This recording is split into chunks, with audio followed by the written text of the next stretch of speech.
গ্রামের রাস্তায় স্কুল ছুটির পর দুই বন্ধুর মধ্যে কথা। রহিম বলছে করিমকে, করিম, আজকে স্কুলের পরে কি করবি? করিম বলছে, ভাবছি একটু ঘুরতে যাই। তুই যাবি? রহিম বলছে, কোথায় যাবি? করিম বলল একটু হাসি দিয়ে ওই জঙ্গলের দিকে। রহিম আবার বলল, আরে ওখানে তো সবাই ভয় পায়। এবার করিম বলল, আরে ভয় পাস কেন, আমি তো আছি। এরপর জঙ্গলের দিকে দুই বন্ধু হাঁটা শুরু করলো।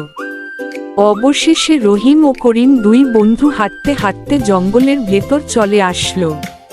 হাঁটতে হাঁটতে তারা খুবই ক্লান্ত, তাই এক জায়গায় দাঁড়িয়ে তারা কথা শুরু করলো জঙ্গলের ভিতর। রহিম বলছে, করিম, আমার একটু ভয় লাগছে। করিম বলছে, ভয় পাবি না, আমি পাশে আছি। হঠাৎ পাশ থেকে শব্দ শোনা গেল, ঝুপ ঝুপ। রহিম বলল, একটু ভয় পেয়ে এটা কি শব্দ? করিম একটু ধমক দিয়ে বলল, চুপ, চল দেখে আসি।